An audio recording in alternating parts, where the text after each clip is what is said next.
आज आपको signalling relay के बारे में बताऊंगा। इस वीडियो में बेसिकली क्यू सीरीज़ के डिफरेंट टाइप के रिलेज के बारे में बताया जाएगा। ये इस सीरीज़ का तीसरा वीडियो है। इससे पहले 2 वीडियो बनाए जा चुके हैं।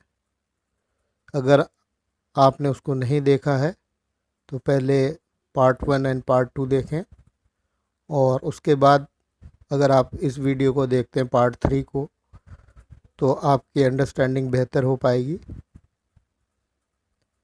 आइए देखते हैं इसमें जो जो टॉपिक हमें कवर करना है। इसमें क्यू सीरीज़ रिले का introduction. Q series relay different type के होते हैं, तो उसके कैरेक्टरिस्टिक्स कैसे करते हैं, उसको उसमें कैरेक्टर डालते हैं, डालने का जो प्रोसेस है, क्या उपाय है, किस तरह से उसमें डिफरेंट कैरेक्टर डाला जाता है, वो उसके बारे में जानेंगे। उसके बाद जो डिफरेंट टाइप के क्यू सीरीज़ के रिले हैं, जैसे न्यूट्रल लाइन रिले है QN1, और न्यूट्रल लाइन रिले एसिमनाइज्ड है QNA1, इनके बारे में जानेंगे।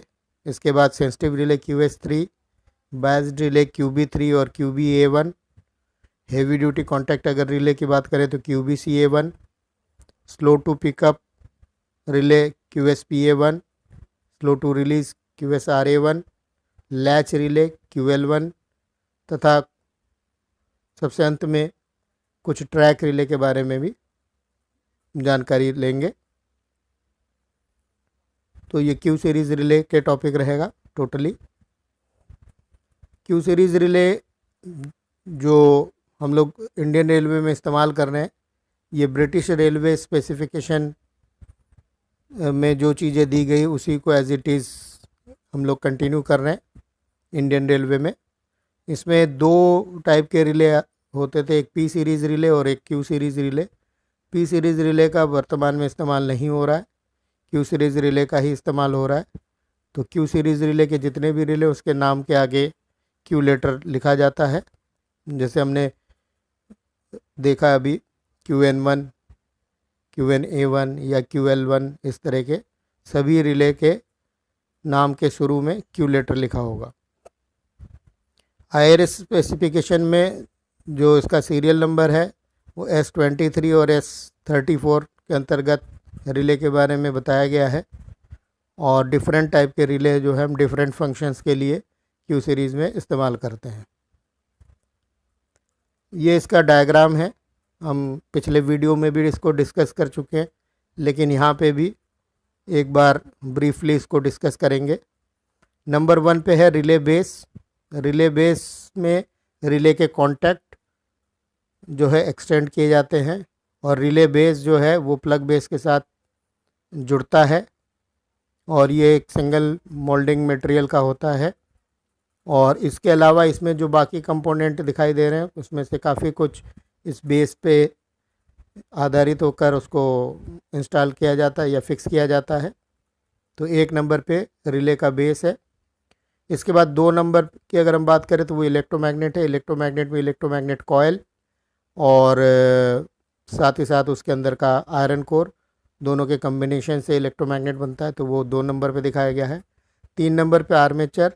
आर्मेचर वो आइटम है जो कि इलेक्ट्रोमैग्नेट के में मैग्नेट बनने के बाद मैग्नेटिक फ्लक्स के कारण आर्मेचर जो है मैग्नेट की तरफ अट्रैक्ट होता है, तो वो आइटम आर्मेचर। और आर्मेचर का हम शेप देख सकते हैं, एल शेप में है ये। और 4 नंबर आइटम पुशर स्प्रिंग, इसको हेलिकल स्प्रिंग भी कहते हैं।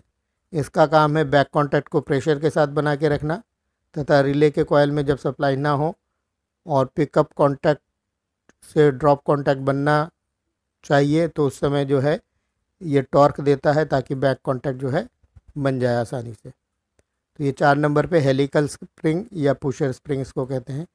5, 6 और 7, 5 ये कॉन्टैक्ट हैं। 5 नंबर फ्रंट कॉन्टैक्ट है, 6 नंबर आर्मेचर कॉन्टैक्ट है, तथा 7 नंबर जो है बैक कॉन्टैक्ट है। तो ये कॉन्टैक्ट यहाँ पे देखे जा सकते हैं। इसके बाद 8 number operating arm. Operating arm का काम जो है आर्मेचर कॉन्टैक्ट को मूव कराना, जितने भी आर्मेचर कॉन्टैक्ट है एक्चुअली वही मूव करते हैं। तो सभी आर्मेचर कॉन्टैक्ट को मूव कराने का काम जो है ऑपरेटिंग आर्म का है, जो कि 8 नंबर है।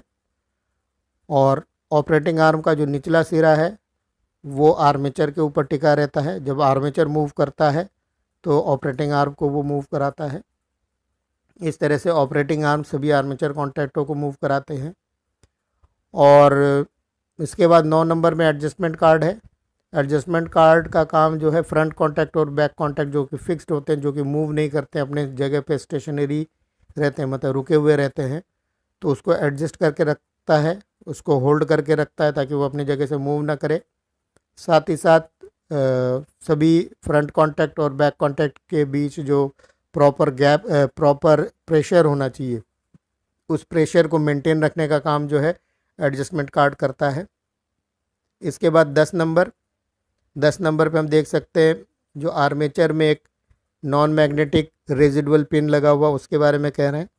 तो अदर देन लैच रिले सभी में ये रेजिडुअल पिन लगाया जाता है, जो कि नॉन मैग्नेटिक मटेरियल का होता है, और इसे आर्मेचर पे लगाया जाता है ताकि आर्मेचर और इलेक्ट्रोमैग्नेट जो है वो बिल्कुल आपस में चिपक ना जाए और रेजिडुअल मैग्नेटिज्म का असर जो है वो आर्मेचर पे ना हो और सप्लाई कटते ही आर्मेचर अपने नॉर्मल पोजीशन में वापस आ जाए।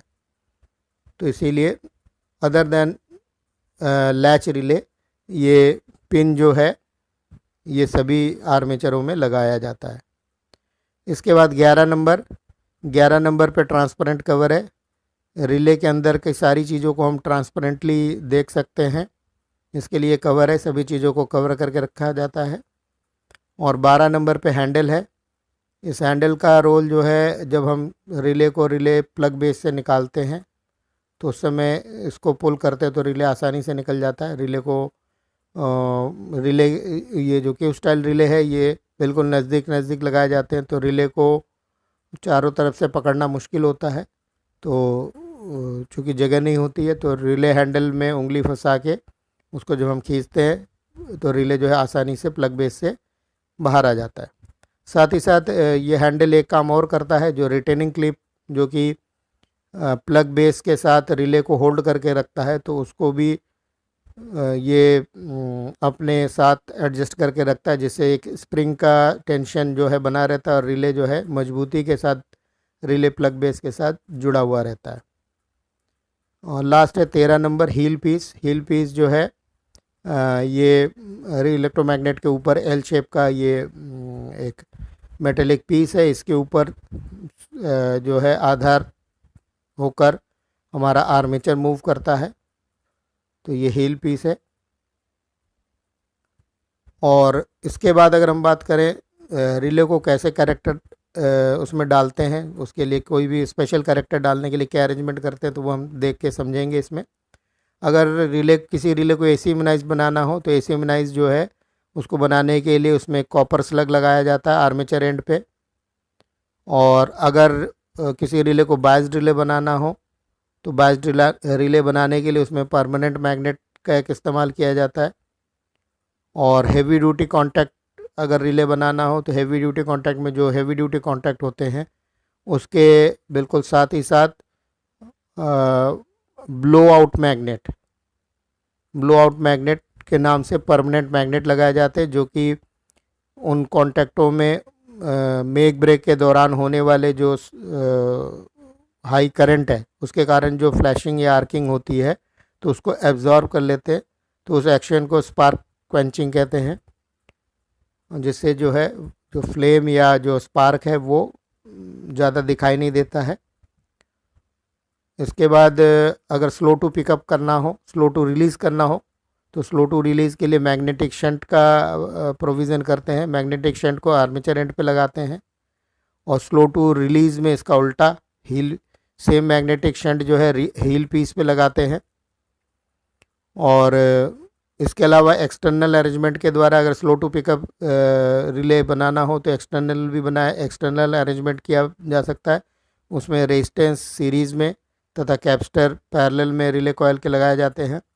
और स्लो टू रिलीज़ के लिए अगर यही अरेंजमेंट करना हो रेजिस्टेंस के द्वारा या कैपेसिटर के द्वारा तो सीरीज़ में रेजिस्टेंस लगाया जा सकता है, या सीरीज़ में रेजिस्टेंस और कैपेसिटर लगाए जा सकते हैं, या फिर डायोड लगाए जा सकते हैं रिवर्स बायस में पैरेलल में।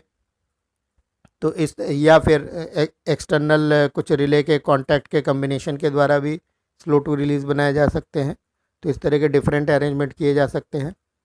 और अगर उसमें लैच रिले बनाना हो तो लैच रिले के लिए भी परमानेंट मैग्नेट का इस्तेमाल किया जाता है, लेकिन यहाँ पे जो मैग्नेट इस्तेमाल होता है वो हील पीस एंड में इस्तेमाल होता है। नेक्स्ट पर्टिकुलर रिले की अगर हम बात करें तो ये पहला रिले जो है QN1 है, DC न्यूट्रल लाइन रिले।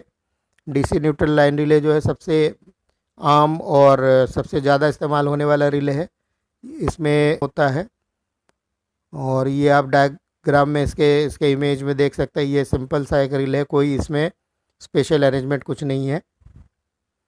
आगे देखते हैं इसमें क्या ख़ास बात होती है। तो इसमें डिफरेंट कम्बिनेशन के ये अवेलेबल है, 12F4B, 8F8B, 8F4B, 6F6B और 4F4B। Different combination contact combination के QN1 सीरीज़ के रिले अवेलेबल है। और वर्किंग वोल्टेज नॉर्मली 24 वोल्ट होता है। 24 वोल्ट में कॉयल का रेजिस्टेंस 400 ओम होता है। और एक ABB कंपनी द्वारा बनाए गए FTC में भी ट्रैक रिले के रूप में यही वाली रिले यूज़ होती है QN1। तो उसकी वोल्टेज जो है 50 वोल्ट है और उसके कॉयल का रेजिस्टेंस 1000 ओम है। अगर 24 वोल्ट का रिले है, 400 ओम अगर इसका कॉयल का रेजिस्टेंस है, तो ऑपरेटिंग करंट जो है 60 मिली एम्पियर है। पिकअप जो वोल्टेज है वो मैक्सिमम जो है वो 19.2 है। और पिकअप टाइम और ड्रॉप अवे टाइम 150 मिलीसेकंड और 20 मिलीसेकंड है। इसका इस्तेमाल जो है सबसे ज़्यादा होता है RE और नॉन RE में, सभी जगह इस्तेमाल कर सकते हैं, सभी सर्किटों में। और RE में अगर इस्तेमाल करना है तो केवल इंटरनल सर्किट में इस्तेमाल हो सकता है, एक्सटर्नल सर्किट में इस्तेमाल नहीं हो सकता, क्योंकि इसमें AC इम्यूनिटी नहीं होती है। नेक्स्ट सेम रिले, लेकिन इसमें AC इम्यूनाइज्ड है, AC इम्यूनाइज्ड की फैसिलिटी है। और इसके लिए इमेज में हम देख सकते हैं, पिक्चर में देख सकते हैं कि रिले कॉयल के सामने वाले भाग में कॉपर स्लग का अरेंजमेंट कर दिया गया है, जिससे इसके अंदर AC इम्यूनिटी आ जाती है। AC इम्यूनिटी की रिक्वायरमेंट क्या है IRS स्पेसिफिकेशन के अनुसार? तो उसमें ये रिक्वायरमेंट है कि अगर हम सडनली किसी रिले को 1000 वोल्ट AC तक सप्लाई दे दें तो उसका फ्रंट कॉन्टैक्ट जो है बनना नहीं चाहिए। या दूसरे कंडीशन में अगर हम धीरे धीरे 300 वोल्ट दें या अचानक 300 वोल्ट तक की सप्लाई दे तो बैक कॉन्टैक्ट जो है टूटना नहीं चाहिए। तो दोनों तरीके से ही रिले को टेस्ट किया जाता है। इसके बाद AC इम्यूनिटी को कैसे हम प्राप्त करते, तो उसके लिए हमने पहले भी डिस्कस किया है कि इसके लिए जो है कॉपर स्लग का इस्तेमाल किया जाता है आर्मेचर एंड पे, जैसे डायग्राम में भी हमने देखा। इसमें कोई भी मैग्नेटिक शंट का इस्तेमाल नहीं होता। अगर वो शेल्फ टाइप रिले तो मैग्नेटिक शंट का इस्तेमाल करते हैं। नेक्स्ट देखेंगे इस रिले के बारे में और क्या जानकारी है। AC इम्यूनाइजेशन जो है इसका सेल्फ टाइप रिले जैसा ही होता है, और बाकी सभी एस्पेक्ट AC इम्यूनिटी को छोड़ के बाकी सभी एस्पेक्ट्स में ये QN1 रिले जैसा ही होता है। इसमें AC इम्यूनिटी लेवल 1000 वोल्ट तक होता है। पिकअप वोल्टेज 24 वोल्ट है, वर्किंग वोल्टेज जो है वो 24 वोल्ट है। और पिकअप और ड्रॉप अवे टाइम है, pickup time 200 millisecond, drop away time 70 millisecond. और एप्लीकेशन के रूप में सभी एक्सटर्नल सर्किट RE एरिया के जितने भी एक्सटर्नल सर्किट है उसमें हमें QN1 ही इस्तेमाल करना है, इसके अलावा कोई और रिले इस्तेमाल नहीं कर सकते हैं। इसके बाद QS3, ये सेंसिटिव रिले है Q सीरीज़ का। सेंसिटिव रिले का मतलब क्या हुआ कि जो लो वोल्टेज लो करंट पे काम करे, तो ये सेंसिटिव रिले है। और इसको बनाया गया स्पेशली जो शेल्फ टाइप जो न्यूट्रल लाइन रिले है उसको रिप्लेस करने के लिए। उसी प्रकार उसमें जो कॉयल का रेजिस्टेंस है, जो वर्किंग वोल्टेज है, उसके हिसाब से इसको भी बनाया गया। तो ये भी 12 वोल्ट और 1000 ओम कॉयल रेजिस्टेंस वाला रिले है, जिसने कि शेल्फ टाइप लाइन रिले को रिप्लेस कर दिया एक तरह से। इसमें कॉन्टैक्ट थोड़े से कम होते हैं क्योंकि लो करंट और लो वोल्टेज का रिले है, तो इसमें कॉन्टैक्ट जो है 4F4 भी होती है। और ऑपरेटिंग करंट बहुत कम होता है, 12 मिली एम्पियर होता है। मैक्सिमम पिकअप वैल्यू जो है वो 9.35 होता है। और ये जो है किसके अंतर्गत आता है, तो ये क्लास ए टाइप रिले के अंतर्गत आता है। लाइन रिले में क्लास ए टाइप रिले, ट्रैक रिले के अलावा जो रिले होती कैटेगरी वो लाइन रिले होती है, तो लाइन रिले में क्लास ए और क्लास बी, तो ये क्लास ए के अंतर्गत आता है, जिसमें परसेंटेजली थोड़ी सी बढ़ी हुई है और वो 65%, मोर देन 65% होना चाहिए, 65% से कम नहीं होना चाहिए। और इसका इस्तेमाल एक्सेल काउंटर में जो एनालॉग प्रकार का एक्सेल काउंटर है, यूनिवर्सल एक्सेल काउंटर जिसे कहते हैं, उसमें EVR तथा SUPR रिले के रूप में किया जाता है। और QS3 एक नॉन AC इम्यूनाइज्ड रिले है। अगर हमें AC इम्यूनाइज्ड रिले इस्तेमाल करना होगा तो इससे मिलता जुलता QSA3 रिले जो है उसका इस्तेमाल कर सकते हैं। वो भी 12 वोल्ट और 1000 ओम और 4F/4B का रिले होता है, लेकिन उसमें एक चीज़ अलग होती है कि उसकी AC इम्यूनिटी होती है उसमें। इसके बाद QB3 Q सीरीज़ का बायस्ड न्यूट्रल रिले। तो बायस्ड न्यूट्रल रिले का मतलब क्या है, इसका मतलब ये है कि हमारी जो सप्लाई है, जो हम सप्लाई रिले को देंगे, R1 पे पॉजिटिव देंगे तभी रिले जो है पिकअप होगा। मतलब प्रॉपर पोलरिटी की सप्लाई मिलने पर ही रिले पिकअप होगा। अगर पोलरिटी रिवर्स हो जाएगी किसी भी कारण से तो रिले पिकअप नहीं हो सकता है।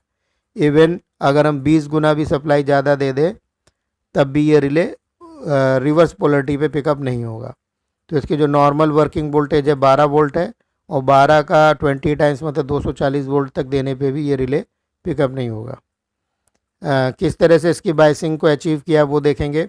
तो biasing of this relay achieved by provision of permanent magnet. Permanent magnet का एक अरेंजमेंट किया गया है, इसमें प्रोविज़न किया गया है। और वो परमानेंट मैग्नेट क्या करता है, जब इलेक्ट्रोमैग्नेटिक कॉयल में जब सप्लाई होती प्रॉपर पोलरिटी वाली, तो इलेक्ट्रोमैग्नेट का फील्ड स्ट्रेंथ और परमानेंट मैग्नेट का फील्ड स्ट्रेंथ या डायरेक्शन ऑफ मैग्नेटिक फ्लक्स जो है सेम डायरेक्शन में होने के कारण दोनों ऐड होकर पावरफुल हो जाती है और रिले को पिकअप कर देती है, उसके आर्मेचर को अट्रैक्ट कर देती है। और अगर हम बात करें अकेले परमानेंट मैग्नेट की, तो वो इतना पावरफुल नहीं होता है कि वो रिले को ऑपरेट कर सके। ना ही इलेक्ट्रोमैग्नेट में इतनी पावर होती है कि वो बिना परमानेंट मैग्नेट के हेल्प के रिले को ऑपरेट कर सके। तो दोनों के पावर के कम्बिनेशन से ही रिले जो है पिकअप होती है। और अगर हम अलग पोलरिटी दे देते हैं तो उस समय जो करंट का डायरेक्शन होता है वो रिवर्स हो जाता है, और रिवर्स होने के कारण मैग्नेटिक फ्लक्स का डायरेक्शन भी चेंज हो जाता है। मैग्नेटिक फ्लक्स का डायरेक्शन जो है वो परमानेंट मैग्नेटिक फ्लक्स का अपोज करता है, और इसलिए जो है रिले पिकअप नहीं हो पाता है। इसका इमेज है, स्केच है एक, और जिसमें कि एक परमानेंट मैग्नेट जो है वो रिले के आर्मेचर एंड पे लगाया जाता है। और ये इसमें AC इम्यूनिटी नहीं होती है, QB3 रिले में AC इम्यूनिटी नहीं होती है। लेकिन इसका लाभ क्या है, तो एडवांटेज ऑफ बायसिंग क्या है कि दो रिले को अगर हम किसी एक पेयर ऑफ लाइन में एक दूसरे के उल्टे कनेक्शन में, मतलब R1 और R2, लाइन 1 के साथ R1 जोड़ दिया एक रिले का, और दूसरे रिले में लाइन 2 के साथ R1 जोड़ दिया, तो अगर हम पोलरिटी चेंज करके भेजेंगे लाइन 1 और लाइन 2 में, तो एट ए टाइम एक ना एक रिले पिकअप होगी। तो ये रिक्वायरमेंट हमें कहाँ पड़ती है, ये रिक्वायरमेंट हमें पड़ती है, इसकी ज़रूरत हमें ब्लॉक इंस्ट्रूमेंटों में पड़ती है, कुछ ब्लॉक इंस्ट्रूमेंटों में। तो दो ही तारों में हम पोलरिटी को चेंज करके दो डिफरेंट रिले को पिकअप करा सकते हैं, जिससे कम से कम दो डिफरेंट टास्क हम अचीव कर लेते हैं। तो इससे क्या है कि कंडक्टर की सेविंग होती है, और मेनली इसको ब्लॉक इंस्ट्रूमेंट के लिए इस्तेमाल किया जाता है। तो चूँकि इसमें AC इम्यूनिटी नहीं होती है, तो ये एक पोदानूर में एक ब्लॉक इंस्ट्रूमेंट होता है जिसको हम कहते हैं single line tokenless push button block instrument, जिसमें code receiving relay CRR reverse relay और CRRN normal relay, code receiving normal relay के रूप में ये इसका इस्तेमाल किया जाता है। तो ये 12 वोल्ट 60 मिली एम्पियर के वर्किंग वोल्टेज वाला या करंट वाला रिले है, और जिसमें 4F2B का कांटेक्ट होता है, और पिकअप करंट जो मिनिमम है वो 45 मिली सेकेंड है, लेकिन नॉर्मल जो इसका वर्किंग करंट है वो 60 मिली एम्पियर है, और हमें ब्लॉक इंस्ट्रूमेंट का करंट भी इतना ही मेंटेन करके रखना पड़ता है। इसके बाद बात करें सेम टाइप का रिले, अगर एसिमिनिटी है तो उसमें QB-A1 कहलाता है वो, और ये एसिमिनाइज्ड है, और इसमें भी सेम है, करेक्ट पोलरिटी मिलनी चाहिए। अगर करेक्ट पोलरिटी नहीं मिलेगी तो 20 गुना वोल्टेज ज़्यादा देने पे भी रिले हमारा पिकअप नहीं होगा रिवर्स पोलरिटी से। लेकिन QB3 में जो वर्किंग वोल्टेज थी वो 12 वोल्ट थी, जबकि QB-A1 उसमें 24 वोल्ट की ये रिले है, और इसका इस्तेमाल जो है डैडो ब्लॉक इंस्ट्रूमेंट में किया जाता है, single line frequency modulated handle type block instrument, जिसे डैडो ब्लॉक इंस्ट्रूमेंट के नाम से जानते हैं, और RE एरिया में इस्तेमाल हो सकता है। तो उस रिले में सेम पर्पस से, जैसे हमने इससे पहले देखा था QB3 का, सेम पर्पस से इस रिले का QB-A1 का इस्तेमाल करते हैं। तो एसिमिनिटी देने के लिए कॉपर स्लग का इस्तेमाल करना पड़ता है, और साथ ही साथ जो है परमानेंट मैग्नेट भी होता है इसमें। परमानेंट मैग्नेट के द्वारा ही इसको बायस बनाया जाता है। इसके में कॉयल का रेजिस्टेंस 200 ओम होता है, और वर्किंग वोल्टेज 24 वोल्ट, और इसमें डिफरेंट कॉन्टैक्ट कम्बिनेशन के आते हैं, 12F4B, 8F4B और 8F8B। और एसिमिनिटी लेवल जो है कम से कम 120 वोल्ट AC तक होता है, और current rating 3 ampere continuous current के लिए है, और 2 एम्पियर के द्वारा स्विचिंग करंट तक हम कर सकते हैं। ये इसका डायग्राम स्केच है। इसमें कॉपर स्लग और परमानेंट मैग्नेट ये दोनों ही आर्मेचर एंड पे लगाए जाते हैं। इसके बाद QB-CA1 जो है ये हैवी ड्यूटी कॉन्टैक्ट वाला रिले है, जिसमें कि 2 फ्रंट कॉन्टैक्ट हैवी ड्यूटी होते हैं, और 4 बैक कॉन्टैक्ट जो है नॉर्मल या स्टैंडर्ड करंट रेटिंग के होते हैं। जो हैवी ड्यूटी कॉन्टैक्ट है वो कम से कम 30 एम्पियर तक करंट 110 वोल्ट के रेटिंग पे वो स्विच कर सकता है, कोई दिक्कत नहीं होती है उसमें। और पॉइंट सर्किट में, पॉइंट मशीन के सर्किट में पॉइंट मशीन को कंट्रोल करने के लिए इस रिले का इस्तेमाल होता है, या इस रिले के कॉन्टैक्ट का इस्तेमाल होता है। और इस रिले में जो हैवी ड्यूटी कॉन्टैक्ट है, दोनों कॉन्टैक्टों के बगल में 2 नेचुरल मैग्नेट पीस लगाए जाते हैं, जिसको ब्लो आउट मैग्नेट कहते हैं, और जिससे जो भी स्पार्किंग होती है उसको वो एब्जॉर्ब कर लेता है या सोख लेता है एक तरह से, जिससे जो हैवी करंट के द्वारा कॉन्टैक्ट जलने की संभावना नहीं रहती है। और ये चूँकि एसिमिनाइज्ड रिले तो इसकी 1000 वोल्ट इसकी एसिमिनिटी होती है। इसके बाद इसका स्केच है, ये QB-CA1 रिले, 2 फ्रंट और 4 बैक कॉन्टैक्ट। इसके बाद slow to pick up relay QSPA1, तो इसमें मैग्नेटिक शंट का इस्तेमाल होता है आर्मेचर एंड पे। अगर रिलीज वाला रिले होगा स्लो टू रिलीज तो हील एंड पे करेंगे मैग्नेटिक शंट, दोनों में ही मैग्नेटिक शंट का इस्तेमाल होता है। QSPA1 में आर्मेचर एंड में करते हैं, और स्लो टू रिलीज में हम मैग्नेटिक शंट का इस्तेमाल हील एंड पे करते हैं। तो ये QSPA1 के बारे में पहले जान लेते हैं। A magnetic shunt is provided at armature end to make the relay slow to pick up. Slow to pick up बनाने के लिए मैग्नेटिक शंट का इस्तेमाल आर्मेचर एंड पे करते हैं।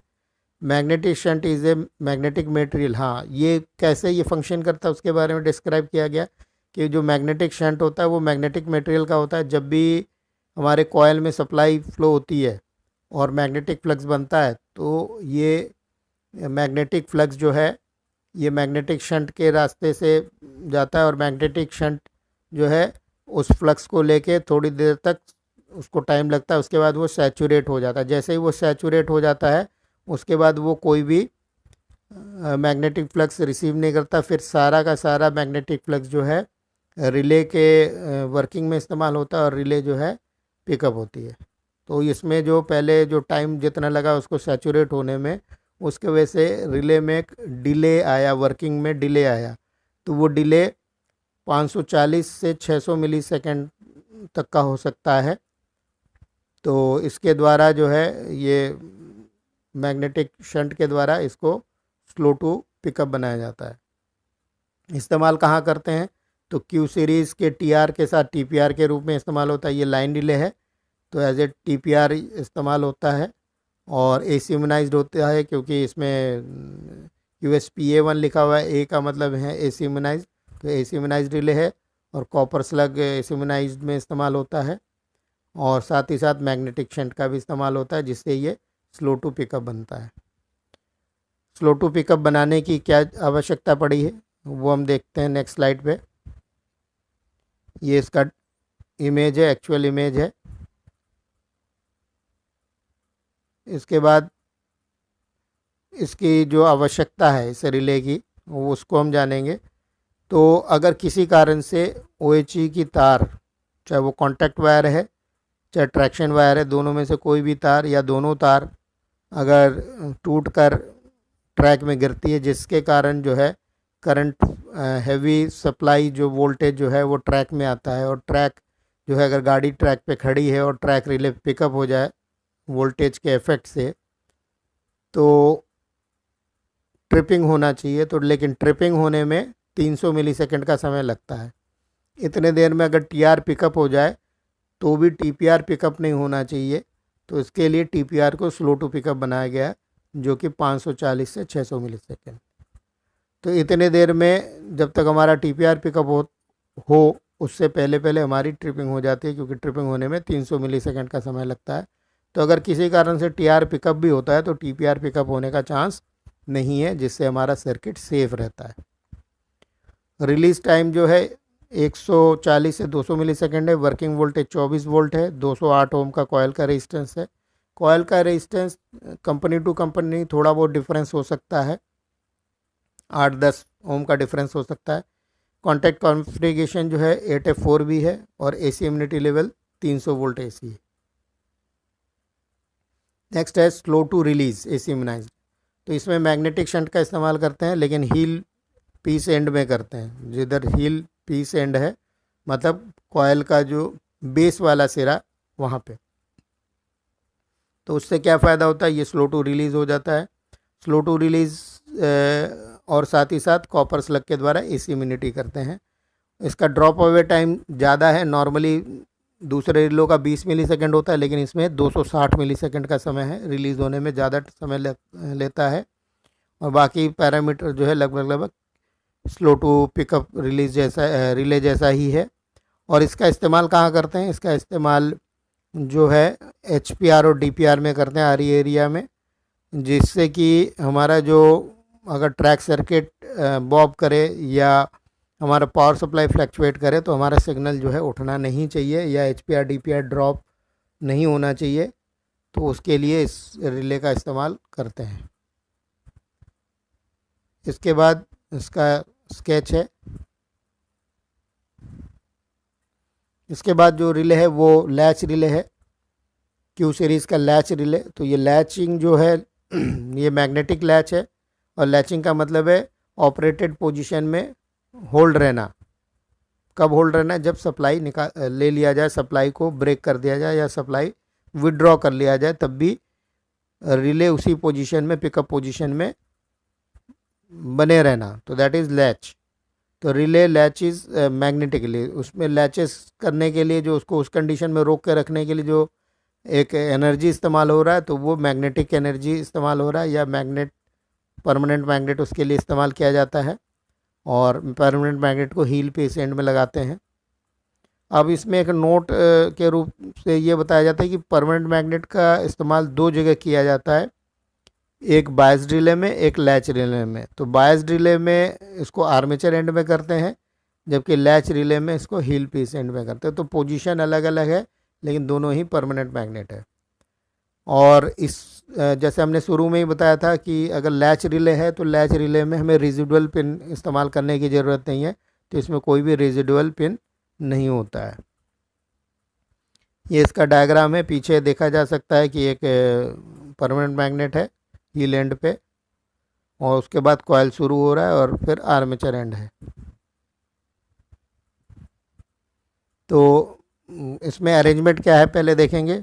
तो इस रिले में 2 कॉयल होते हैं। पहला कॉयल जो है रिवर्स कॉयल है, इसका रेजिस्टेंस 145 ओम है, और इसमें इस कॉयल में जब सप्लाई करंट देते हैं तो इसमें ज़्यादा मैग्नेटिक फ्लक्स बनता है क्योंकि ज़्यादा करंट फ्लो होता है। इसको हम कहते हैं रिवर्स कॉइल या ऑपरेटिंग कॉइल। रिले को एक्चुअली ऑपरेट यही करता है। और इसके बाद दूसरा कॉइल जो है इसे नॉर्मल कॉइल कहते हैं। तो वो 680 ओम का होता है। और 680 ओम बनाने से क्या हुआ, करंट कम हो जाता है, जिससे मैग्नेटिक फ्लक्स कम बनते हैं, ज़रूरत भी कम होती है ज़्यादा रिलीज़ करने के लिए, ज़्यादा मैग्नेटिक फ्लक्स की आवश्यकता नहीं होती है। और दोनों जो कॉयल हैं वो एक ही कोर पे होते हैं और एक दूसरे के ऑपोजिट डायरेक्शन में उसको वाइंड किया जाता है। इसके बाद किस तरह से ये काम करते हैं वो उसके बारे में बताया गया कि जब जब ये बोला जाता है कि पिकअप कॉयल में जब सप्लाई होगी, जब मिलेगी, तो पिकअप कॉयल की सप्लाई प्लस परमानेंट मैग्नेट का फ्लक्स दोनों एक दूसरे को हेल्प करते हुए रिले को पिकअप करते हैं, पिकअप कॉन्टैक्ट को बनाते हैं। और उसके बाद सप्लाई हटा लेते हैं। हटा लेने के बाद परमानेंट मैग्नेट उसको उसी पोजीशन में होल्ड रखता है रिले को, और रिले ड्रॉप नहीं होता है। रिले ड्रॉप कब होता है, जब हमारे दूसरे कॉयल में सप्लाई आती है जो कि रिलीज़ कॉयल है। रिलीज़ कॉयल में सप्लाई आने पे जो मैग्नेटिक फ्लक्स बनता है उसका डायरेक्शन अलग होता है। वो उसका मैग्नेटिक फ्लक्स परमानेंट मैग्नेट के मैग्नेटिक फ्लक्स का अपोज करती है, जिससे दोनों एक दूसरे को कैंसिल करके रिले को डी एनर्जाइज कंडीशन में कर देते हैं, तो रिले ड्रॉप हो जाता है। ये इसका डायग्राम है, सर्किट डायग्राम। इसको हम समझ सकते हैं कि कैसे ये काम करता होगा।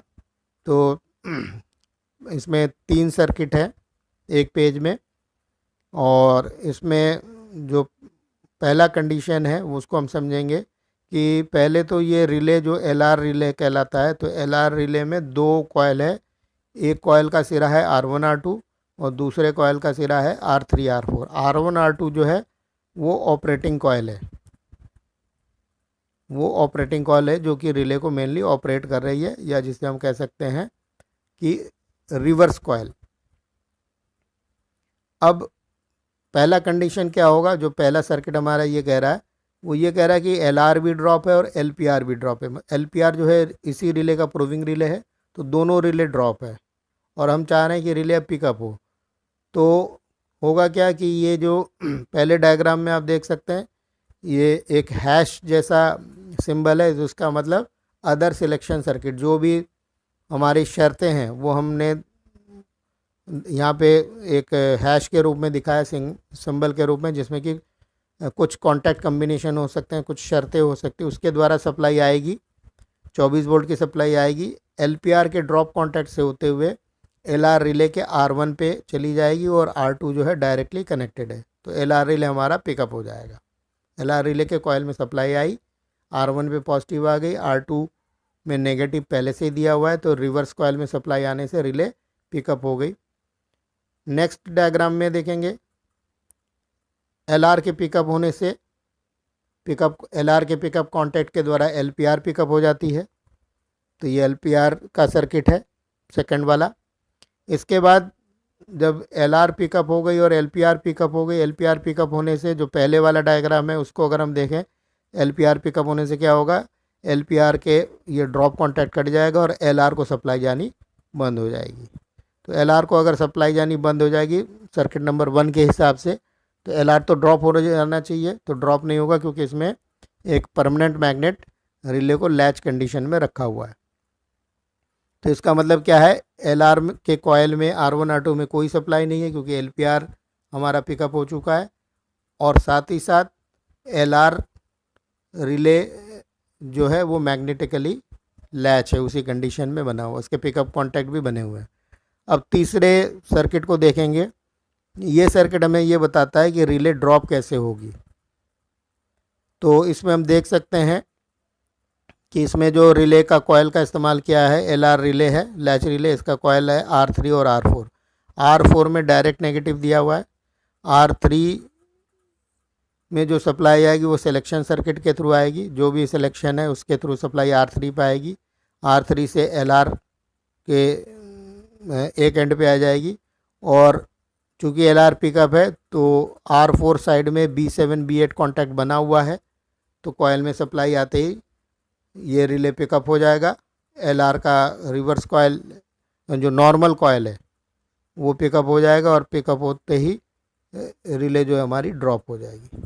तो इस तरह से पहले वाली कंडीशन पे रिले आ जाएगी। तो इस तरह से ये मैग्नेटिक लैच रिले है जो कि पिकअप हालत में मैग्नेट के मदद से, परमानेंट मैग्नेट के मदद से होल्ड रहता है, चाहे उसके कॉयल में सप्लाई ना हो, और जब ड्रॉप होना होता है तो दूसरे कॉयल में सप्लाई आती है और उसको ड्रॉप करती है। लैच रिले का वही सर्किट यहाँ पे एक्सप्लेन किया गया है और इसको वीडियो को पॉज करके भी देख सकते हैं। इसके बाद नेक्स्ट स्लाइड पे चलते हैं। इसमें जो वर्किंग वोल्टेज है वो 24 वोल्ट है। कॉयल का रेजिस्टेंस अलग अलग है। रिवर्स कॉयल जो है उसमें हमें हैवी करंट चाहिए होता है तो 145 ओम, और जो नॉर्मल कॉयल है या रिलीज कॉयल है वो 680 ओम का होता है।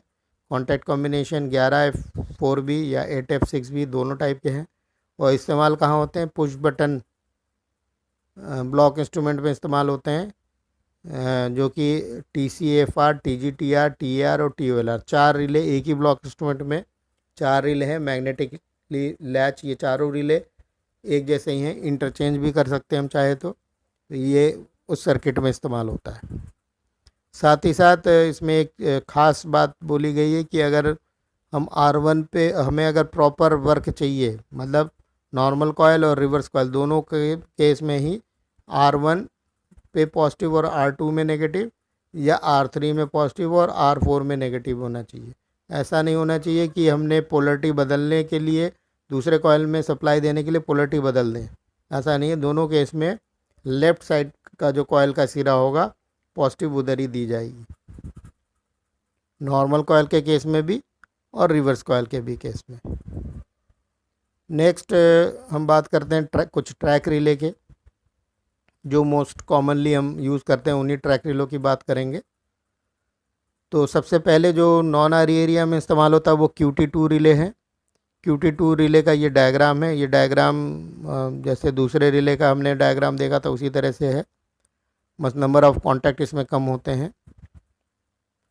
QT2 रिले जो है वो non AC immunise track relay, मतलब इसमें AC इम्यूनिटी नहीं होती है और इसमें नंबर ऑफ कॉन्टैक्ट कम होते हैं, जिससे ये सेंसिटिव बन सकता है, लो वर्किंग वोल्टेज और सेंसिटिव रिले बन जाता है। साथ ही साथ इसका जो पहला वर्जन है वो QT1 है। QT1 में सिर्फ 2 फ्रंट कॉन्टैक्ट थे, कोई बैक कॉन्टैक्ट नहीं था। उसके बाद नेक्स्ट वर्जन आया QT2, जिसमें कि 2 फ्रंट और 1 बैक प्राप्त हुआ, 1 बैक एक्स्ट्रा मिला। तो वो जो 1 बैक कॉन्टैक्ट मिला उसके द्वारा हम जो है जो TPR को पिकअप करते हैं उसके लिए हम क्रॉस प्रोटेक्शन का अरेंजमेंट कर सकते हैं। अगर सिर्फ 2 फ्रंट कॉन्टैक्ट होते हैं तो फ्रंट कॉन्टैक्ट से TPR तो पिकअप हो जाता है, लेकिन क्रॉस प्रोटेक्शन की सुविधा नहीं मिल पाती, तो 1 बैक कॉन्टैक्ट आने से क्रॉस प्रोटेक्शन की सुविधा मिल गई है। इसके बाद QT2 रिले में 2 कॉयल होते हैं, दो प्रकार के रिले हैं, 9 ओम के भी रिले हैं और 4 ओम के रिले हैं। अगर ट्रैक की लंबाई 100 मीटर तक है तो 9 ओम, अगर 100 मीटर से ज़्यादा है तो 4 ओम के रिले कॉयल वाला रिले इस्तेमाल करेंगे। और नंबर ऑफ कॉन्टैक्ट कम होने के कारण, जैसे हमने पहले बोला कि ये जो है कम वोल्टेज पे काम करता है और सेंसिटिव रिले बन जाता है। QT2 रिले का जो वो है मैक्सिमम हम वोल्टेज दे सकते हैं वो 300 वोल्ट तक दे सकते हैं, और मिनिमम जो वोल्टेज दे सकते हैं वर्किंग वोल्टेज 125 वोल्ट दे सकते हैं। ये दोनों ही पिकअप वैल्यू पे डिपेंड करता है उसके। और परसेंटेज रिलीज जो है 68% से कम नहीं होना चाहिए। और उसके बाद 9 ओम और 4 ओम रिले का जो है वर्किंग वोल्टेज, पिकअप वोल्टेज और पिकअप करंट दिया हुआ, ये मैक्सिमम होते हैं पिकअप के केस में, मैक्सिमम वोल्टेज और मैक्सिमम करंट। और नॉन आरी एरिया में इस्तेमाल होने वाला ट्रैक रिले है। उसके बाद QTA2, ये सेम टाइप का ही रिले, लेकिन इसमें AC इम्यूनिटी है। इसमें कॉन्टैक्टों की संख्या हम डायग्राम में देख सकते हैं, 2 फ्रंट और 1 बैक। इसमें कॉपर स्लिप लगाया जाता है, एल के रूप में, एल मार्क करके दिखाया गया कॉपर स्लग, जिससे इसकी एसी इम्यूनिटी बन जाती है।